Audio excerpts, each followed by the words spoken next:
Dentro de lo que es la estructura, aquí estaba una estructura en la cual, por la falta de aporte de nutrientes y oxígeno, un tejido se va a ir atrofiando. Entonces, eso es lo que va sucediendo. Y que tenemos tres patologías a este nivel. Era justamente la necrosis venosa, la nefroesclerosis 1, la hipertensión maligna o nefroesclerosis acelerada y la estenosis de la arteria renal. Vamos ya a lo que son malformaciones. Aquí igual hemos ido viendo. Dentro de esto hemos hablado que dentro de lo que son las malformaciones, que normalmente cuando empecemos a hablar de vías urinarias hasta que podamos terminar, vamos a iniciar con malformaciones.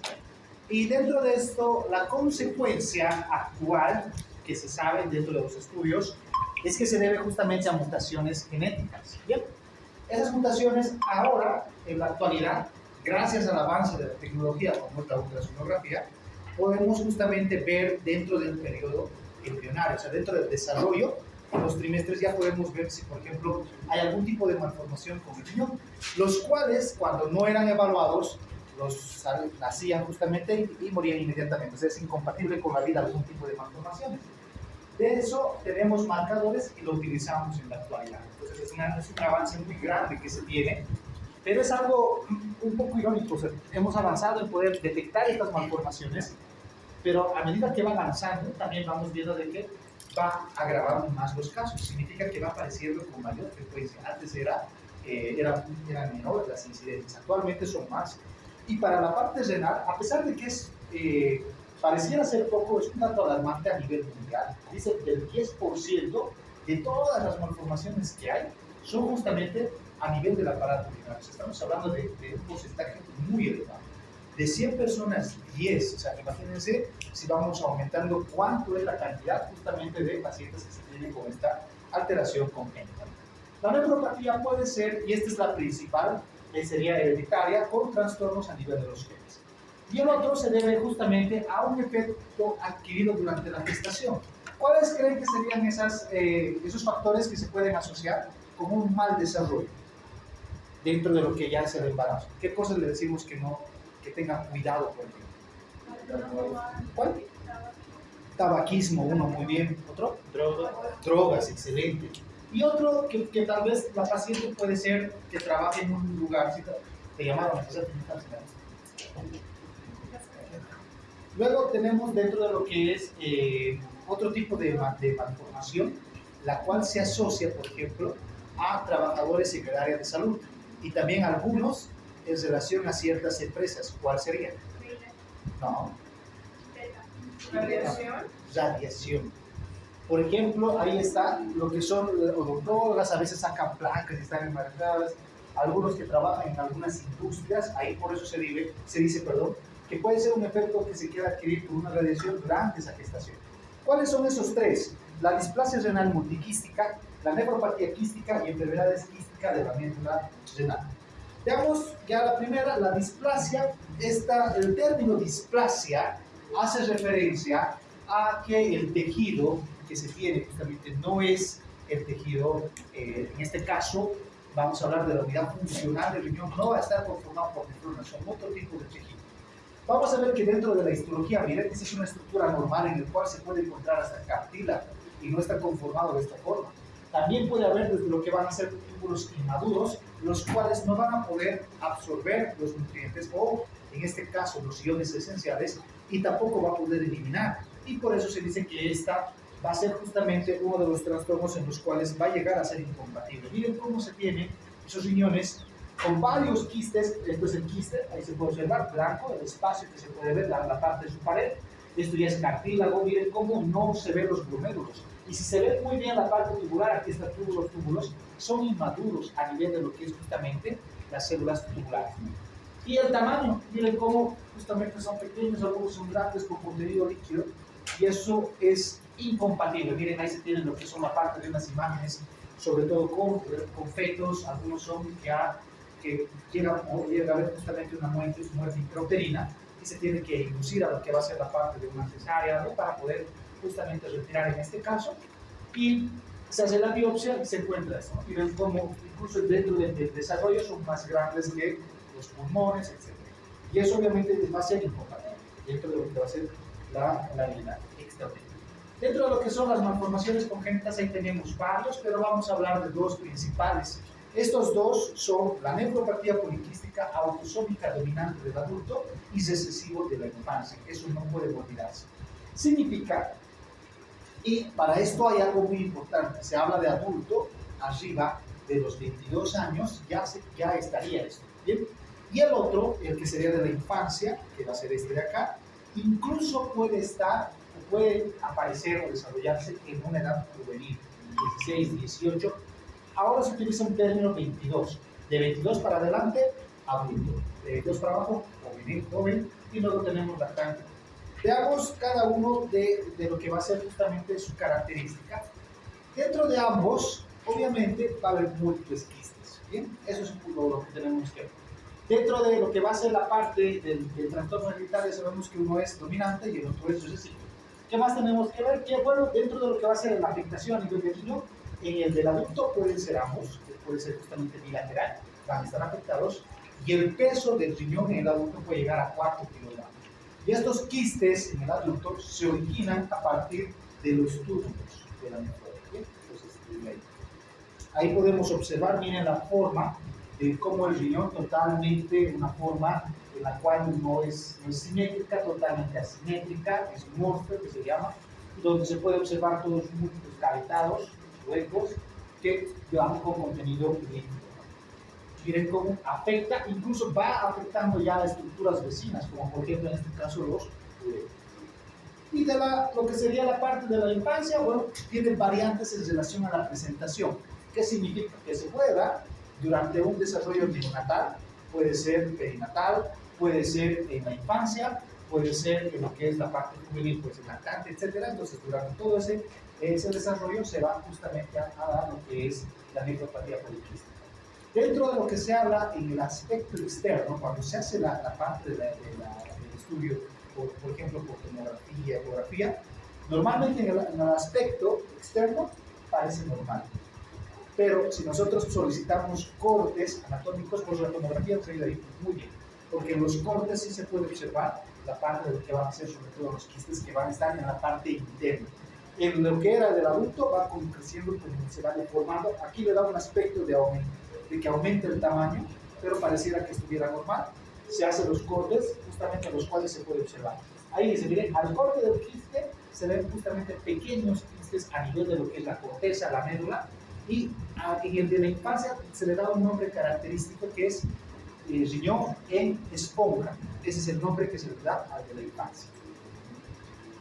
Ahí podemos observar, en este ya es de un joven, en el cual justamente, miren, pareciera ser idéntico al del adulto, pero no está como el otro totalmente deforme. Se hagan una comparación con esto, miren cómo los polos totalmente asimétricos. En cambio, si venimos acá, todavía como que respetaba la forma de presentación, solamente había un crecimiento del tamaño.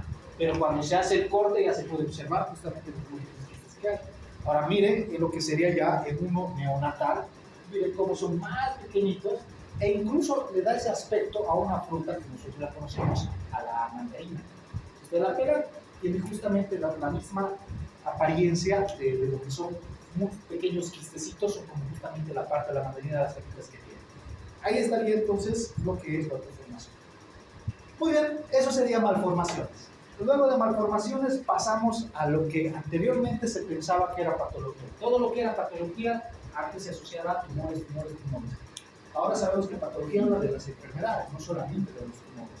Y dentro de lo que es la parte de los tumores en sí, la patología está muy avanzada en relación a lo que es la parte del estudio histológico, sobre todo, para poder diferenciar las características, los estadios que se presentan, que eso ya lo vamos a ir viendo un poco. Dentro de lo que son los tumores, actualmente ya hay marcadores. Ese es otro avance que lastimosamente en nuestro medio no lo tenemos, pero lo están escuchando, lo cual no significa que no lo vayan a solicitar. Aquellos que quieran hacer una especialidad en el exterior, que sea fuera de Bolivia, hasta en Argentina ya hay marcadores, igual hay los marcadores, pueden justamente solicitarlos. Y tienen que saber que para todas las metastasis hay un marcador, ¿sí? En el cual nos ayuda en el sentido de que no podamos llegar a realizar la biopsia. Antes de realizar la biopsia, puedo solicitar el marcador, confirmaría mi diagnóstico Y si quiero ver la parte ya, si veo que la clínica va empeorando, va avanzando muy rápido, entonces tengo una alta sospecha de malignidad. Y ahí tendría que ver si justamente voy a solicitar, tratar de sacar el caso de la biopsia, ver el tejido, el estadio, etcétera, que justamente puede ser, ¿no? Dentro de lo que van a ser los tumores benignos, el adenoma papilar renal, el angiofibrosarcoma y lo que es el broncocitoma. Solamente vamos a verlo de forma general, ya que menciona algo dentro de esto. Dice que los tumores renales, en relación a lo que va a ser la presentación que se pueda dar, o sea, en base a lo que se va a tener sobre todo a los principales, no están ni en el quinto lugar. A eso es a lo que me refiero. En primer lugar va a estar, por ejemplo, en la mujer, ¿cuál es el que está en primer lugar? ¿Cuál es el primero? Cervicouterino. Segundo, mama. Tiene un orden. Luego entra, tercer lugar está entrando lo que son el cáncer de vejiga. Cuarto lugar están los úlceros, pero los renales no llegan todavía a ese lugar. Están en sexto, séptimo, si no estoy mal. Hasta hay otros de los pulmones van a estar antes que lo que va a ser la parte del riñón. Lo que sí tienen que entender es que la edad se asocia a que justamente pueda tener un factor de riesgo o pueda ser un factor para que se pueda desarrollar un cáncer renal. Bien. ¿Qué cosas hacen que uno pueda generar? El ejemplo más utilizado, y a veces no lo creen, se basa en los tumores óseos. ¿Por qué de los tumores óseos? Hablamos, si sabemos que se debe a un trastorno genético, lo que desencadena un tumor puede ser, lo principal es el genético. Lo segundo que se ha observado es el traumatismo. Lesiones constantes, golpes, entonces luego hacen que se vaya a modificar la estructura celular. Y luego están las infecciones constantes, repetidas. A nivel de los riñones que tenemos, la parte inflamatoria, que constantemente va a ir igual haciendo modificaciones y puede llegar a desarrollar, solamente que el porcentaje entonces es mínimo. ¿Bien? Dentro de lo que se va a dar, lo más frecuente que se observa es que sea más en varones que en mujeres, 2-1. Y aquí está lo que les decía. Se desarrolla con mayor frecuencia entre la sexta a la séptima década de la vida. Es donde más va a pasar, lo cual no significa que se desarrolle a los 50 o a los 40, solamente que es menos probable. Yo puedo sospechar de otro tipo de patologías antes de sospechar que es un tumor. Eso tiene que haber. La mayoría son esporádicos y, como ya les había mencionado, se debe justamente a la herencia familiar. Y obviamente los factores, ¿cuáles son los factores que se asocian? El tabaco siempre va a estar en primer lugar. Dentro de esto, ustedes que están actualizados, antes en mis tiempos íbamos a los cines, eran bien. Ahora, ustedes tienen lo que es plataformas que les ayudan a conseguir diferentes películas. Y hay una que les apuesto que no han visto, que está basada en hechos reales, que justamente se debe a un instrumento que se utilizaba anteriormente en la cocina, que se ha asociado al cáncer testicular, óseo, renal, pulmonar, y era justamente los peroles que se hacían de un material. ¿Quién sabe cuál era el material? Teflón. Y que hay una película que está en Netflix, es que la tienen y nunca la han visto, ya no me acuerdo cómo está. Solamente me acuerdo de los actores, pero por quiénes son. Pero ahí pueden ver donde se habla, no sé el nombre, pero es el recuerdo. Él está. Y la otrita es la de los tacones. Hay una que el diablo de tacones. Yo soy malo para los nombres. Por referencias. Yo sé que son los actores. Uno es de tacones y el otro es... los nombres no. Apenas me está aprendiendo, imagínate aprender los nombres de los libros. Muy complicado. Lo que sí quisiera que entiendan es que ahí hay algo que hacen todas las empresas. Normalmente cuando se inicia, lo que explican ahí, y es evidente, en nuestro medio aún se sigue utilizando sus palabras. No aquí, pero hay zonas. Y también hay otro, pero no es una película, sino es un hecho real en la cirugía. Para retirar un tumor, cuando por ejemplo es abdominal, crece tan grande, antes por ejemplo se hacen incisiones, las medias era completa, las medianas, desde la apéndice si puedes hasta el pubis, completo así de grande para sacar el útero. Entonces eso es lo que era la miotomía convencional. para poder ahí ver, poder sacar, se realizaba de esta forma. Pero imagínense tener una cicatriz de esto no era estético. Actualmente ya nadie realiza incisiones grandes. Estamos evolucionando a lo que sería la laparotomía. De la laparotomía se está haciendo incluso, ahí van a escuchar hablar de la cirugía sin huella. Eso se basa por el ombligo, todo se hace por el ombligo, ya no se tiene ningún tipo de cicatriz. Dentro de esto se ha fabricado y han diseñado y han dicho, para no dejar una cicatriz tan grande, han diseñado el morcelador. Es como la licuadora, la parte del, ¿cómo se diría? El mecanismo de la licuadora que se tiene, que va justamente a triturar, es idéntico a esto. Era como el taladro más o menos se introducía, tenía ahí, lo cual llegaba al útero y lo empezaba a triturar. Lo molía y sacábamos restitos. Eso aquí en Bolivia se sigue haciendo, pero en Estados Unidos está totalmente penado si se realiza. Porque acá no hace mucho cirugía intratétrica.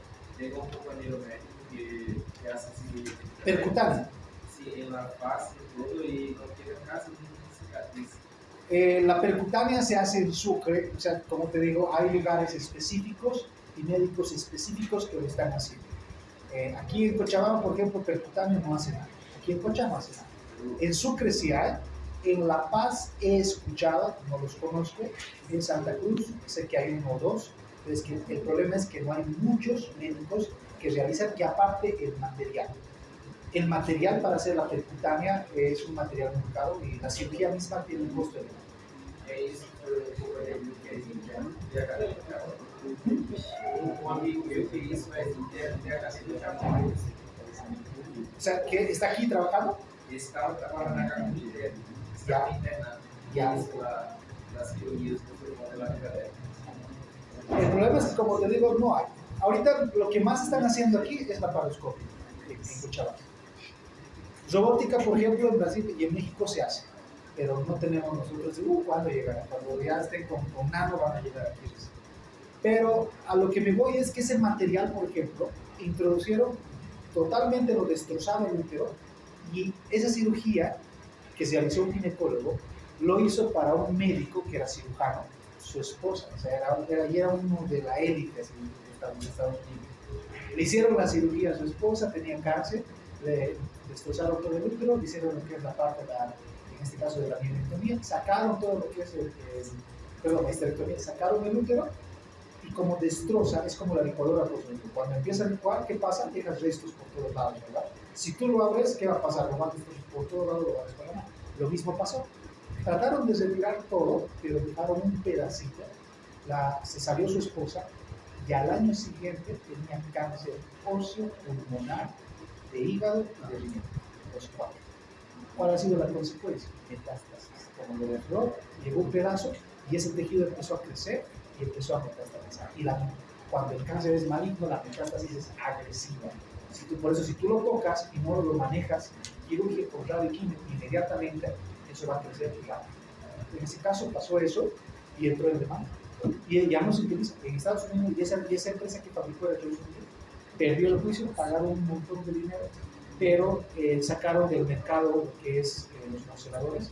Y aquí en Bolivia pueden buscarle en los hospitales a encontrar ahí. Hay ese. Pero ya no se utiliza, no es recomendable. No es recomendable. Y ahora lo que se está haciendo ya no se hace así, antes era por eso con el morcelador, ahora se hace la histerectomía vaginal, a través de la vagina se saca la cicatriz. Eso no deja nada de cicatriz, no huella, y me parece más ideal, lo he visto más ideal. Les voy a mostrar el video, me dicen cuando quieran. No.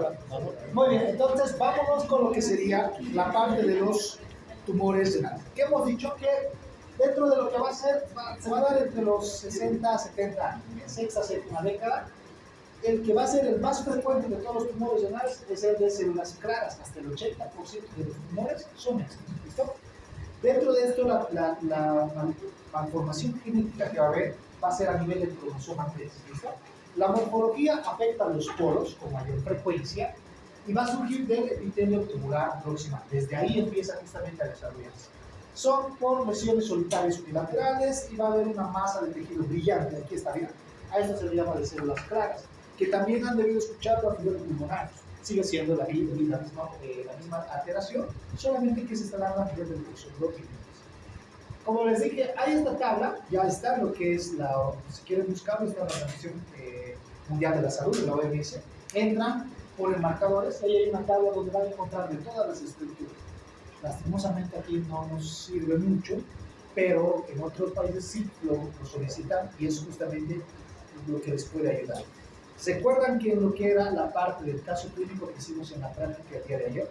Decía que tenía marcadores genéticos para hipertensión, para diabetes y para el cáncer. Y lo que tenía luego era cáncer, era un papiloma y era maligno. Y se dan cuenta, la paciente no tenía hipertensión, pero tenía carga genética para hipertensión.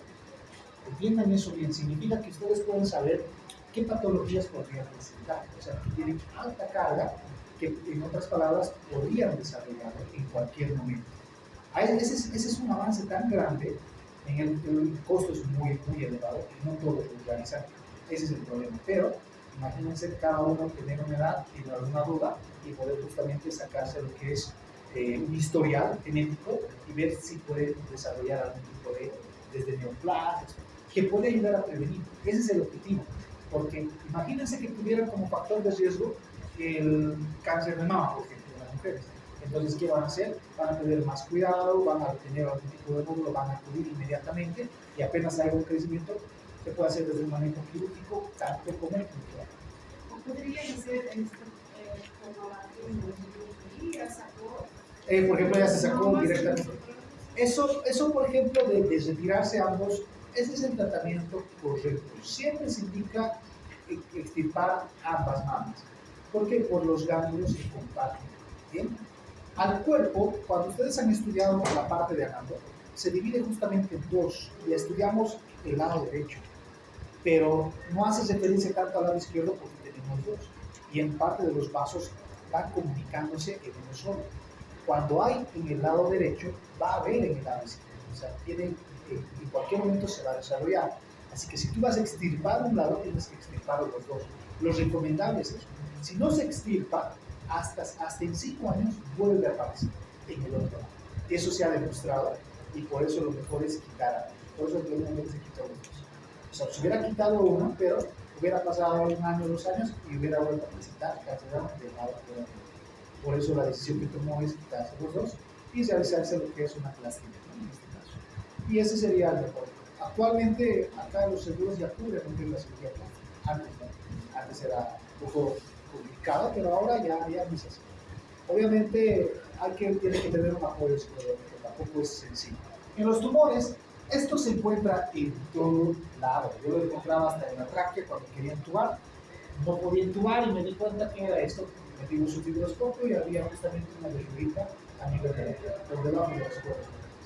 Interesante, interesante encontrar. La pregunta es cómo llegó ahí. Ustedes no tienen imaginación. La pregunta es cómo llegó ahí. ¿Quién es el agente causal? Ya pues, ¿quién? El virus del papiloma, ya. ¿Quién era el portador? Ah,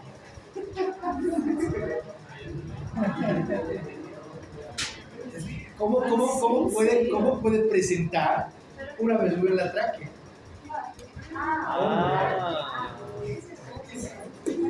Van a seguir ahorita. Va a pasar una hora. Bueno, dentro de estos hay 4: el carcinoma papilar o el papiloma, carcinoma papilar invasivo, lo que va a ser ya no invasivo, el plano, y el carcinoma plano invasivo. El más agresivo es este, y es difícil de diagnosticar. A este es al que se le pide biopsia. A este, puedes, con la tomografía, como hemos observado, podríamos ver si había el crecimiento hacia lo que sería la parte muscular, y que se observaba, ¿no? En la tomografía veíamos que era este. En cambio, si fuera este, hubiera respetado el margen y hubiera habido un crecimiento hacia la luz. Este es el problema. No se puede visualizar con este problema. Y aquí es donde tú le haces la biopsia, pero el problema es que si era esto lo que tocaste, ya empieza a grabar, o sea, tienes que hacer ya un manejo inmediato. ¿Listo? Eso es todo de lo que es yo. Eso terminamos. Y vámonos a vías finales. Vías urinarias va a ser, algunos van a ser rápidos, otros sí vamos a tener que necesitar hablar un poco, y ahora lo hacemos. No se olviden algo muy básico. Todo el sistema excretor o urinario está formado desde lo que es el riñón hasta la uretra, ¿verdad? Pero desde lo que es la pelvis renal, desde acá, desde la formación de la pelvis, todos comparten un mismo tejido hasta la uretra. Eso no pueden olvidarse. Solamente el riñón es diferente, pero cuando forma la pelvis, estos conductos, todos están formados por urotelio, o revestidos por urotelio. Hasta ahí tenemos que entender. Luego vemos a lo que sería la parte del ureter normal, como la luz, la parte muscular, su artificio, su íntima, su orificio, es igual como una visera hueca, como si fuera lo que es justamente un vaso sanguíneo. Algo que comparten las estructuras vísceras huecas, que ahí están vasos sanguíneos, intestino, ureter, uretra, etcétera, hasta la vejiga, hasta el útero, por excepción, bueno, no es por excepción, igual el útero, es que tienen una luz, tienen una musculatura del tipo liso. Todos tienen esa misma conformación. Bien, el esófago igual. Así que está formado, va desde lo que es pelvis renal, ureter, vejiga y uretra. Hasta ahí está con el mismo tejido que es el urotelio. Y este urotelio, este tejido, va a tener justamente dos tipos de alteraciones, por obstrucción o engrosamiento. ¿Listo? Vamos a ir viendo uno por uno. Ya les he dicho que a partir de ahora vamos a ver primero malformaciones. Las malformaciones de los uretres solamente se da en 2 al 3%, pero bien carece de algún significado clínico. Así que no es importante si lo detectan, no puede ser que no pase nada. A eso es a lo que se refiere. Puede pasar desapercibido, como lo que vimos en la radiografía con contraste. Vimos justamente que tenía 2, que sería un doble ureter, o conocido como justamente un biureter, doble ureter, y hay otro que tiene 2, pero que se une uno solo, como si fuera una Y. A ese se le dice bífido, ¿sí? Como si fuera una Y. Este sí tiene un pequeñito problema, que el cálculo se enclavaría justamente en la unión. Ese sí. ¿Y en qué tipo, en qué sexo? En el sexo masculino. ¿Por qué? Porque tiene más factores de sexo. ¿A qué se puede ver? Desde la alimentación, las proteínas, etc. Entonces se puede llegar a formar. Y cuando se forman, si era pequeñito, podía pasar, pero como se une acá, se enclava. Y ahí es donde se va a dar la parte de la obstrucción. Es como un factor de riesgo más que sea bífido. Bien, vámonos a lo que sería. Ahí hemos visto esto, ahí está lo que serían los dos pelvis que puede presentar, acá se ve la imagen, cómo justamente puede llegar. Y puede ser que uno sí tenga con lo que es la parte de un esfínter y el otro sea cerrado. O sea, solamente tiene la comunicación, pero está cerrado. Y lo que pasa es que bota, revuelve, viene acá y regresa. O sea, puede tener justamente ese tipo de procedimientos. No hay algún problema más que pueda hacer. Lo que sí pasaría es que si hubiera una malformación a este nivel, justamente entre la unión de la pelvis y los pies de ureter. Ese se conoce como la obstrucción de la unión uretero-pélvica, bien, conocido como UUP, las siglas, en el cual aquí ya tienen que entender algo. La epidemiología aquí sí es importante porque con mayor frecuencia es en lactantes y niños varones. Cuando se desarrolla en la mujer es más en adultos y en la mujer es unilateral, en un solo riñón. En el varón y sobre todo en los niños son ambos riñones. Hasta el 20% va a ser que si tiene un derecho o un izquierdo también va a tener en el otro lado. ¿Listo? Dentro de esto se debe a una mala estructuración, organización de la musculatura lisa, que hace que se contraiga, que cierre y que no permita su dilatación. Esta es la imagen que sacan justamente para demostrar cómo el esfínter está cerrado y no permite su apertura. Ahora me entiendan, si la pelvis, que era esta es la pelvis, se está cerrando, es como un globo. Cuando tú lo cierras el globo, ¿qué va a pasar? Se va a dilatar más, ¿verdad? Y bien, se empieza a aumentar de tamaño, a dilatarse. Primero la pelvis se llena de líquido y luego pasa hacia la corteza, pasa hacia el riñón. Y eso como consecuencia, como complicación, se llama hidronefrosis, porque el riñón se está llenando de líquido. Obviamente de orina, pero se está llenando de esto, entonces se llama hidronefrosis. ¿Listo? Esa es la complicación que va. En el niño, y esto ya les he dicho en la práctica, no lo pueden dejar ir si es que no, y como se da más que todo en los neonatos y lactantes, es importante ver. A veces el neonato pasa desapercibido, puede ir orinando, pero luego es más fuerte la presión y no está pasando, se sigue acumulando, no está pasando, y se empieza a llenar y el niño llora y no sabe cuál es la causa.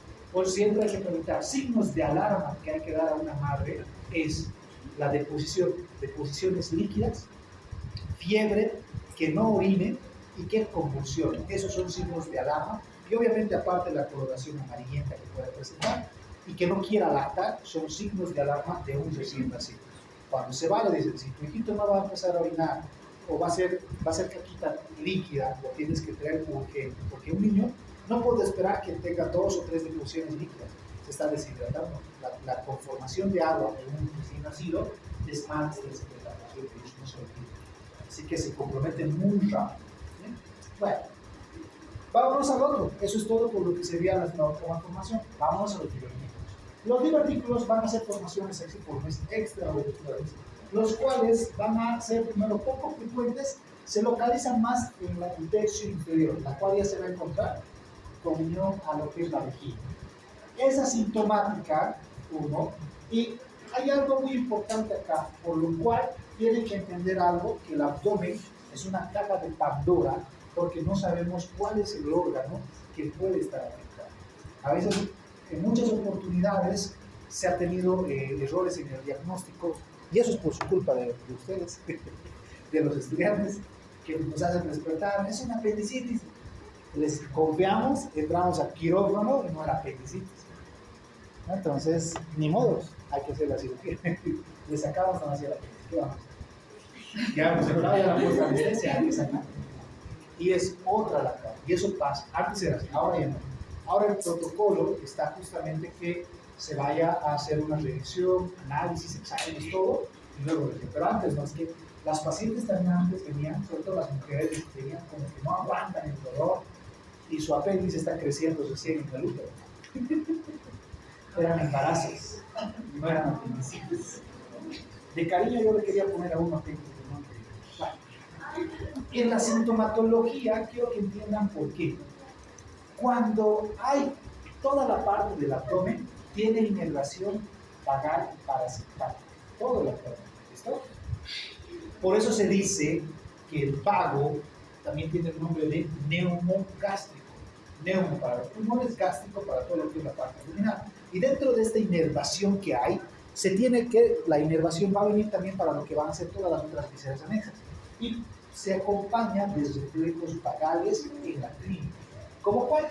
Por ejemplo, náuseas y vómitos. Todo dolor abdominal, hasta la pielonefritis, a veces presenta náuseas y vómitos. ¿Y acaso eso era propio de la pielonefritis? ¿No? Lo propio de la pielonefritis es el dolor, el que le duele al orinar, el que tenga fiebre, eso era lo propio. Pero ahora aumentenle que tenga náuseas y vómitos. ¿Qué podrían sospechar aparte de eso? Que tenga fiebre. Las náuseas y vómitos. Una mujer, náuseas y vómitos. Y aunque no crean, la parte de lo que es justamente, van a ver cuando entren en ginecología, está lo que son el diagnóstico presuntivo de embarazo, ¿no? El de certeza, ¿no? Entonces eso vamos a ir, van a conocerlo, y dentro de eso hay aumento de la temperatura de 0.5. Obviamente no llega a fiebre, pero puede llegar a folículo. 37.5 puede llegar en el embarazo. Entonces la paciente se siente caliente y piensa que es una infección, es una infeccioncita que está creciendo. Seguimos con el otro. Dentro de lo que son los divertículos, van a ser frecuentes en ambos sexos, no hay que es más en uno. Y el examen se hace por imagenología, no radiología, o sea, imagenología. ¿Bien? En ese caso, la ecografía y la tomografía. Y es esto lo que pasa con el reto. Lo que pasa es que la luz está intacta, pero lo que es la musculatura, la íntima, miren cómo se comunica con este interior de la luz y se llena de líquido. Se está llenando, miren acá, cómo se dilata y se empieza a llenar de líquido. Conocido también como megauretra. Entonces, o hidrouretra. Megauretra por el tamaño, por las especies angulares que van a tener, y por el contenido que tiene, es agua, se conoce como hidrouretra. Obviamente se puede asociar a infecciones, porque imaginen que la orina está acá, entonces la flora microbiana que está ahí empieza a proliferar y se puede llegar a asociar a infecciones. Si se pasaría la inflamación, va a ser conocido como ureteritis. La ureteritis es una inflamación, muchas veces ya les he dicho esto, espero que nunca se olviden. Una inflamación no necesariamente es una infección, no implica la infección. Un aumento de temperatura no necesariamente es una infección. Esto va a ser un signo de inflamación, pero no de infección. La leucocitosis igual, la leucocitosis no necesariamente es infección. Eso tienen que entender. ¿Cuándo lo pueden hacer la prueba? Si es que quieren experimentar, agarren a sus chicos, háganle caer desde aquí hasta el piso, saquen el laboratorio, les apuesto que hay leucocitosis y hay que. ¿Por qué? Por los procesos inflamatorios del trauma. El mecanismo del trauma hace que justamente si el trauma es grande, va a hacer de que se vaya a desarrollar lo que es la parte de una respuesta inflamatoria. Y hay leucocitosis. Obviamente la leucocitosis que se desarrolla llegaría hasta 11, 12, 12.000. Y el valor normal es hasta 10.000. Pero una infección es mayor, 18, arriba de 15 yo ya sospecho que es infección. Pero si está 12, 13, 14, para mí puede ser que sea más inflamación. Y era lo mismo con el PCR. Si por ejemplo veo que hay signos asociados en los antecedentes más para una infección, ya no necesito pedir el test, porque ya sé que es. Pero si veo que no está ni aumentado de volumen, no hay nada, tengo mis dudas de que sea inflamatorio, ahí solicito el test. Entonces, hay cuándo puede suceder. En este caso dice, mira, tiene escasas consecuencias clínicas, casi pasan desapercibidas, pero lo que podemos ver es la división, la folicular y la quística. Dentro de lo que va a ser la folicular, lo que va a ver es que en esta inflamación va a haber una agregación linfocitaria, los cuales justamente van a empezar a producir esas lesiones a nivel de lo que es la mucosa y la superficie. La quística se va a ir a lo que es la parte externa, lo cual justamente puede ser que van de diámetros diferentes, van a recurrir al endotelio, haciendo lo que es justamente este tipo de elevaciones. Vamos a ver, acá está, miren, ahí está lo que es la quística. Ahora, esto es como lo que han debido escuchar del ovario poliquístico. Dentro de lo que es el ovario poliquístico, el tratamiento que se puede manejar es con hormonas, pero no es lo adecuado. En otras palabras, puede desaparecer, como también puede complicarse. ¿Bien? No hay un tratamiento farmacológico 100% efectivo. Aquí el tratamiento efectivo, por eso cuando se dice que una hipertiroidistas, ¿qué es lo aconsejable? ¿Qué han escuchado? ¿Qué han escuchado cuando tiene quistes? No, o sea, eso es el tratamiento, pero que eso les aconsejan que se embaracen. Pero que se embaracen y que el embarazo se resuelva por cesárea. ¿Por qué? Porque cuando le va a abrir, va a ver al quiste y es como una agujita, lo vas a pinchar. Nada más. Ese brotamiento lo quema. Aunque no quieran, van a ver. Y lo único que hacen es, hacen la cesárea, sale la boba, ahí se tiene el ovario y se empieza a pinchar todos los quistes que tienen. Nada más. Eso es todo. Y lo mismo sería acá, pero ahora imagínense algo. Primero, llegar a ser que esto se pueda resolver por una cirugía. Si la clínica no está efectiva, a menos que se complique como esto, donde obviamente se va a tener que hacer un tratamiento. Pero no casi es infrecuente la. Lo que sí se observa son los pólipos que puede haber en la parte interna. Ahora entiendan, esta es la luz por donde tiene que ir la orina. Está creciendo algo dentro de la luz. ¿Qué está provocando? Una obstrucción. Si obstruye, ¿qué va a pasar? La orina no sale. El paciente en la clínica, ¿qué tiene? Antes de beber, lo primero que va a tener, anuria. Primero tal vez oliguria, una orina disminuida. Luego ya no va a haber orina y luego el edema.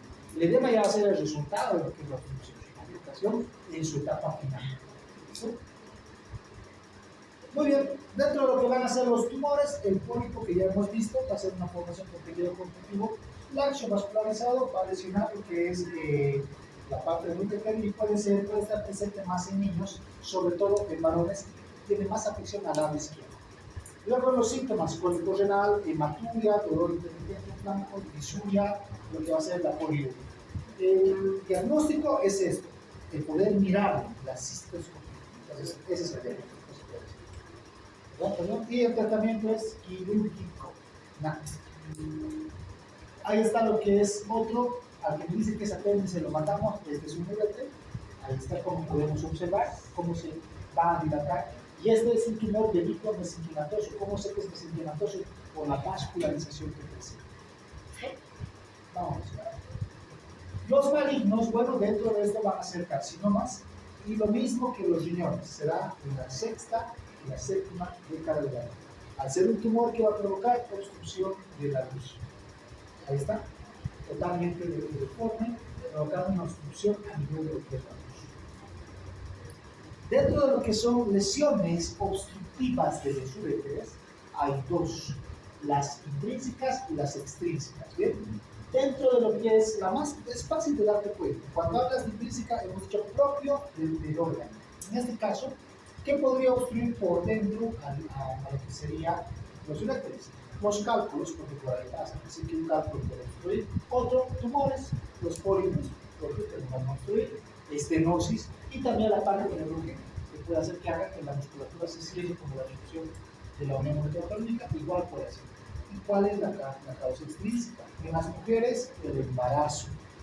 Sobre todo en el tercer trimestre, lo que hace es que el útero está creciendo, comprime el útero, lo cual dificulta la parte de la visión. Incluso provoca trastornos en la visión ahí en las mujeres.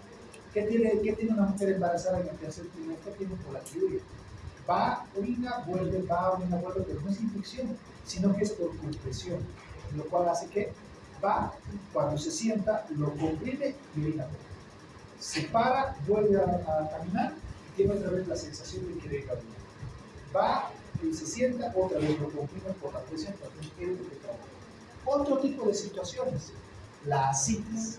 La ascitis va a ser que se vaya igual. Otro, inflamaciones como la peritonitis, la meningitis. Y también tumores, pero que no sean en los uréteres, sino en otras estructuras que estén vecinas. Por ejemplo, la vejiga. Otro, por detrás, ¿quién está en las mujeres? El útero.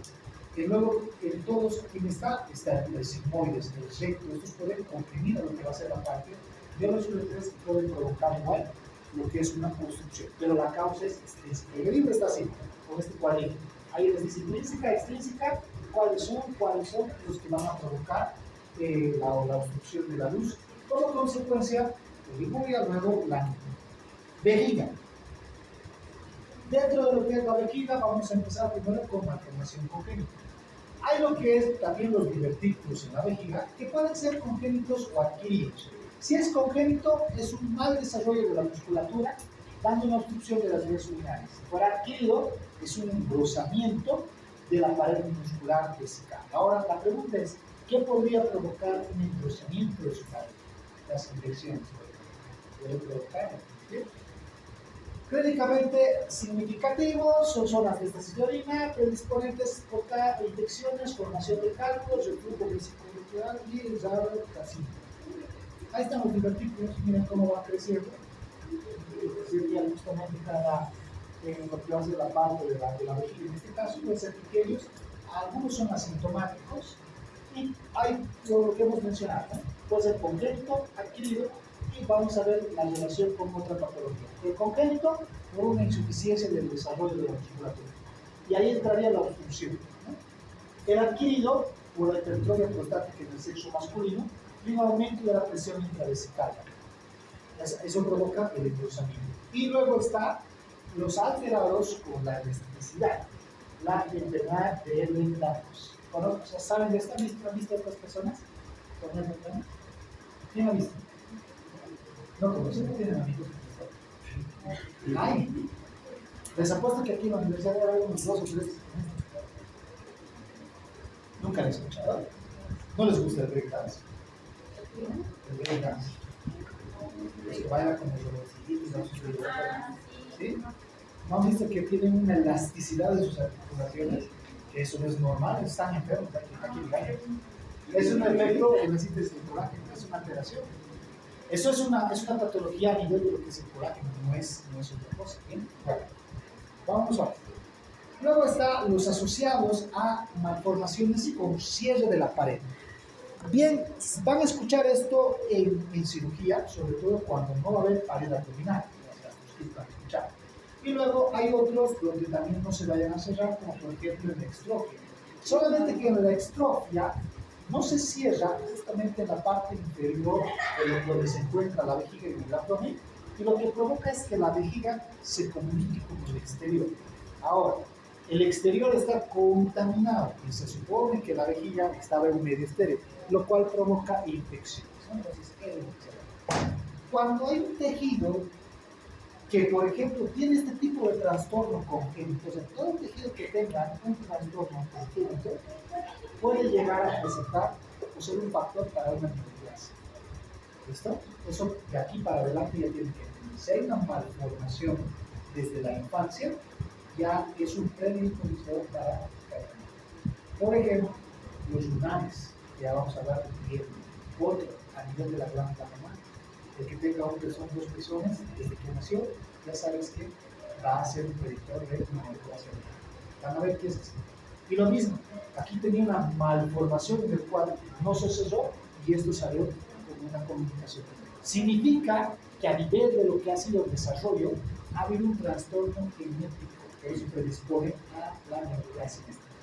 El tratamiento es quirúrgico, es sencillo. Ahí se puede ver, el saco está abierto, lo que va a pasar es el dato va a ser una metaplasia granular y luego vamos a hacer una corrección quirúrgica en la parte de lo que es el tratamiento. Otras malformaciones, el reflujo vesicular, la fístula vesicouterinas congénitas y el quiste del urano. El reflujo va a ser el más frecuente, esto vamos a ver ahora, contribuyen a la infección. ¿Se acuerdan que hemos hablado de lo que era sobre todo las infecciones urinarias o las pielonefritis crónicas? Había las agudas y las crónicas. Dentro de la crónica había dos causas, obstructiva y por reflujo. Aquí está la obstructiva. Ahora ya se va entendiendo un poco. Las fístulas, bueno, son conexiones de la vejiga que puede estar como otra estructura vecina en las mujeres, o lo que va a ser la vagina, en los varones con el recto y también en el recto se comunican. Y obviamente, ¿qué pasaría? Si fuera con lo que es el útero, no hay tanto problema durante la infancia, porque la orina se va a ir al útero, puede provocar infecciones, sí, presentaciones, pero cuando es con el recto, las heces ya entran a lo que es la vejiga, y aparte que el microorganismo está a nivel del tesoro intestino grueso. La E. coli. ¿Y qué va a pasar? Rápidamente asociado a qué? Infección urinaria. Entonces, por una comunicación, y eso es una fístula. Luego está aquí el quiste del urano, en el cual se conecta con el alantoides y obviamente lo mismo, así que la orina vaya al intestino provocando irritación. Entonces, ahí está. Las causas, en este caso, a nivel de lo que es la unión, vamos a ver justamente lo que estamos mencionando, la parte de lo que es la unión, pero el esfínter en este caso que es aquí está entre lo que es la vejiga y el uretro. Miren cómo también puede presentar lo mismo, ¿no? Un estrechamiento, una obstrucción, y cómo puede presentar lo que sería la parte de una debilidad. Y esto les he mostrado en la radiografía. El paciente estaba haciendo una compresión de la vejiga y se veía que los uretres estaban dilatados. Mira esto, la orina estaba volviendo a ascender, eso se puede. Aquí se puede descubrir si es un proceso. Como consecuencia, ¿cuáles son las consecuencias para la parte del reflujo? Puede ser una restricción quirúrgica de las válvulas, tal vez se estaba haciendo una cistoscopía, se estaba entrando y al colocar la máquina destruye la parte de las válvulas. Esclerosis, puede ser la parte de una complicación neurógena, anomalías congénitas, obstrucciones. Las consecuencias de este de acá, tanto de una obstrucción como de un reflujo, infección. Es lo que va a provocar, la infección urinaria. Otro, la dilatación de la vía infectora, al aumentar sobre todo el trabajo local, la actividad por usar varias veces, así que vuelva justamente a reflujo. La nefropatía por reflujo, como no puede justamente eliminar la orina, vuelve, va a provocar infecciones que van a llegar a afectar a los riñones. La pielonefritis. Y era consecuencia de pielonefritis crónica. Que se olviden este examen. Muy bien, ya para acabar hay que hablar de lo que es la cistitis aguda. Hay algo que aquí quiero hacer hincapié con ustedes, sobre todo para que entiendan algo muy importante.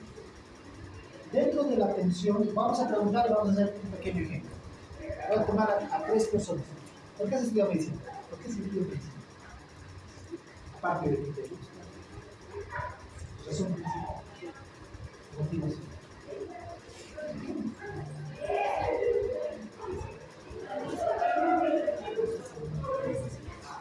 Por vocación. ¿Ya? ¿Por qué estudiaste? ¿Por qué elegiste medicina? Por mis papás, por vocación y por aprender más. ¿Ya? ¿Por qué elegiste medicina? Que me gusta. ¿Ya? ¿Quién entró por dinero? Sean honestos. En este grupo no hay, en el otro grupo la mitad ha entrado por dinero. La otra mitad porque tiene familiares médicos que obviamente hacen que continúen con lo que es la rama de la familia. Y un pequeño porcentaje que antes era más, que era por ayudar a las personas, etc. ¿Verdad? Ahora vamos a ver lo siguiente. Se supone que hablamos de ayudar. Ojalá nos rompen en el hospital de Quiacoy, si no, no les va a gustar mis turnos. Por dos motivos. Yo nunca rechazo una consulta. Si, por ejemplo, entro de turno desde las 8 de la mañana, desde las 8 de la noche hasta las 8 de la mañana, nosotros no dormimos. ¿Ya? Nos quedamos todos en la guardia, todos los internos en la guardia, se traen hasta sus Coca-Colas, traen todo lo que ustedes quieran, pero no duermen. ¿Por qué? Porque los pacientes van a llegar desde las 11, desde las 11 hasta las 4 de seguida. No porque esté yo, sino porque no los rechazo y ellos saben.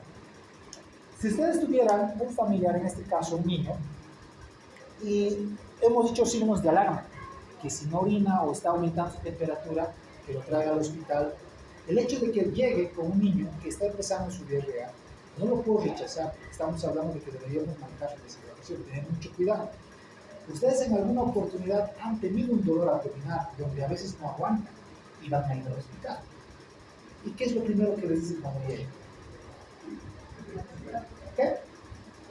¿Qué es lo primero que les dicen? Que vayan por consulta externa, que eso no es emergencia, etc.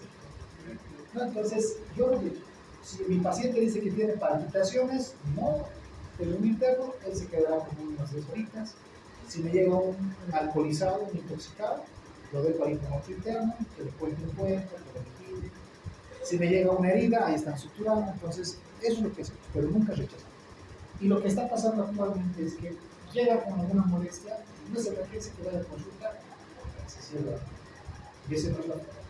O sea, no es la forma de cómo se puede atender. Y aquí vamos a ver que también hay otra consecuencia. El hecho de que ustedes se mecanicen a las triadas puede hacerles cometer errores. Y esto es una de las patologías que lo van a ver todos los días. Es muy frecuente la infección urinaria y tienen que entender algo. El mundo de la farmacología es tan amplio que yo les puedo decir mi esquema de tratamiento que puede ser diferente para otro médico, que puede ser diferente para otro médico, puede ser diferente para la vía pública, para la vía privada, en base a lo que tenemos. En este caso, entiendan algo, el 80% de los casos de una infección urinaria o una cistitis aguda es, ¿cuál? El cólera, ¿listo? Pero lo que ahora se ha visto es que este ya tiene resistencia a muchos medicamentos y luego se ha visto que hay estos otros. Ahora yo les ayudo. Si tu paciente tiene prurito, tiene lo que es colaquiuria, tiene disuria, ¿listo? Con más de 3 días de evolución, ya no aguanta más, incluso ya le duele mucho, apenas está orinando, le arde. ¿Cuál es tu diagnóstico? Cistitis, porque no hay fiebre, ¿verdad? La pregunta es, ¿inician tratamiento? Sean conscientes, ¿inician o no? Si no inician, ¿qué quieren hacer primero? Muy bien. En el esquema, lo primero que se debería realizar es un examen de orina más colectivo con antibiografía. Eso debería ser. Porque, ¿qué tal si más obviamente un hemograma también podrían pedir? Si en el examen de orina hay leucocitos, confirmamos más lo que es la parte de lo que sería la infección urinaria. Pero le pido el hemograma. ¿Y qué tal en el hemograma? No está elevado, está en el margen. Pero de igual forma hay que seguir estudiando los neutrófilos, eosinófilos, basófilos y los leucocitos.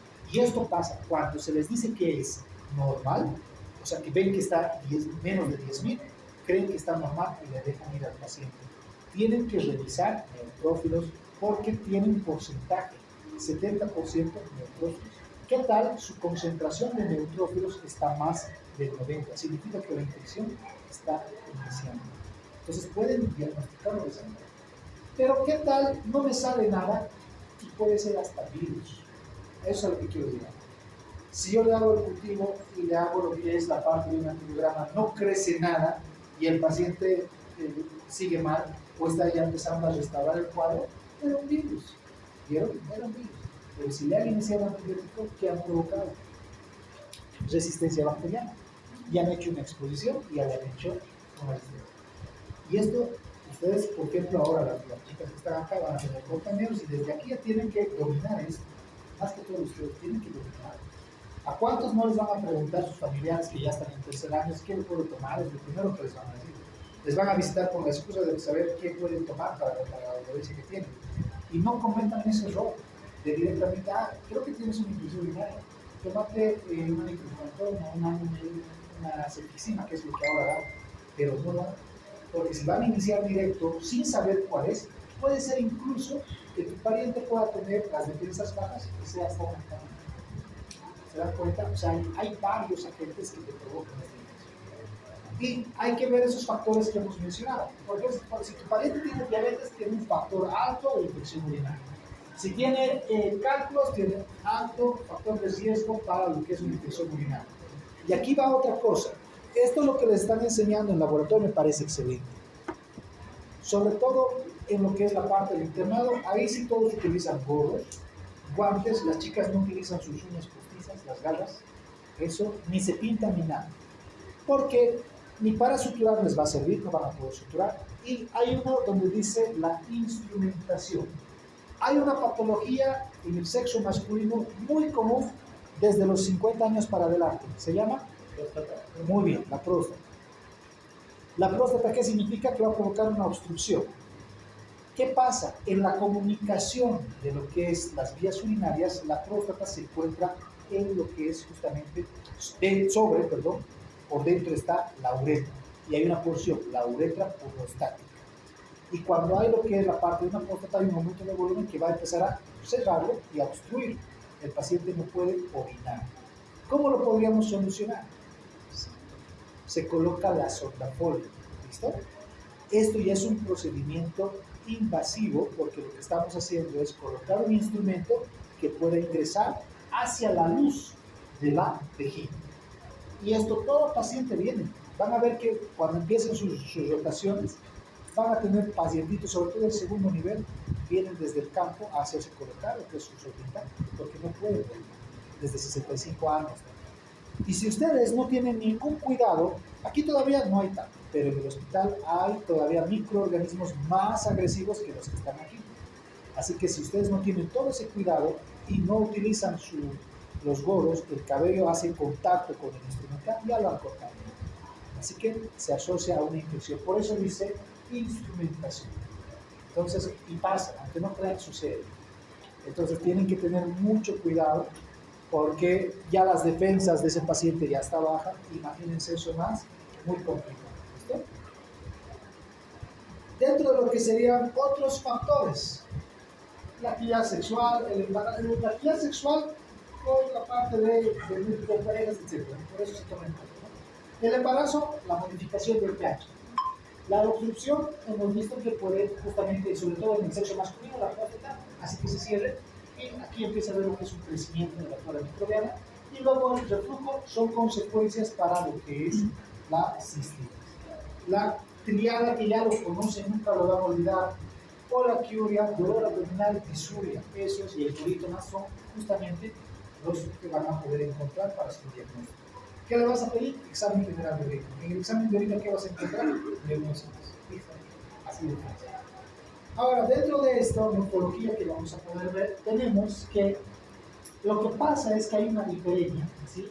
Una infección urinaria se va a ver en la cistitis, pero hay una que se caracteriza por producir una hemorragia. Ese es por adenovirus.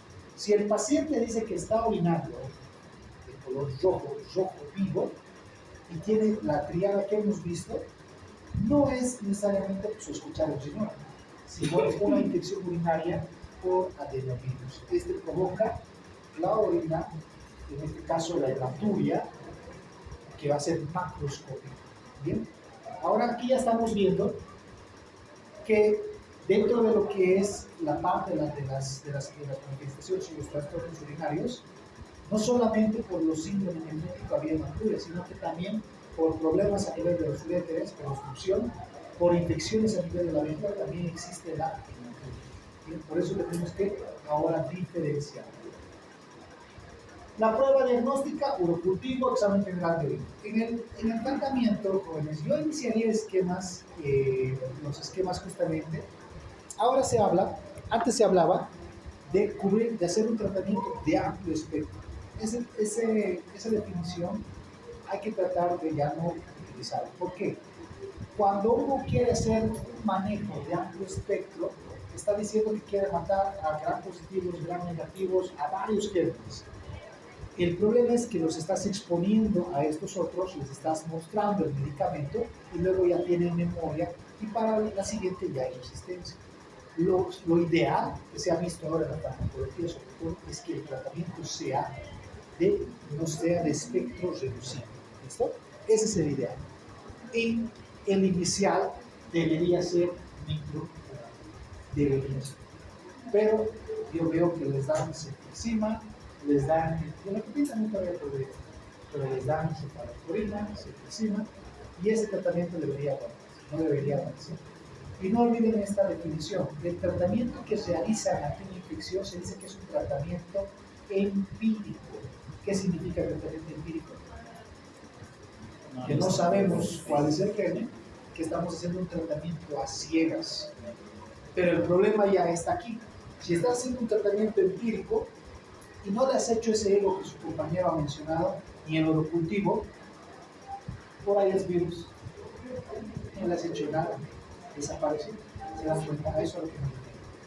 Por ahí era cándida, era micoplasma, no va a funcionar. Tu paciente va a venir y te va a decir, sigo con las molestias. Y se dan cuenta que han hecho uno. Y para volver a hacer un cultivo, si es que no hacen el cultivo e iniciaron el tratamiento, hay que esperar 2 a 3 días para que se desintoxique del antibiótico que se ha dado y miren cuánto tiempo va a pasar de esa cistitis que se va a volver y lo mismo.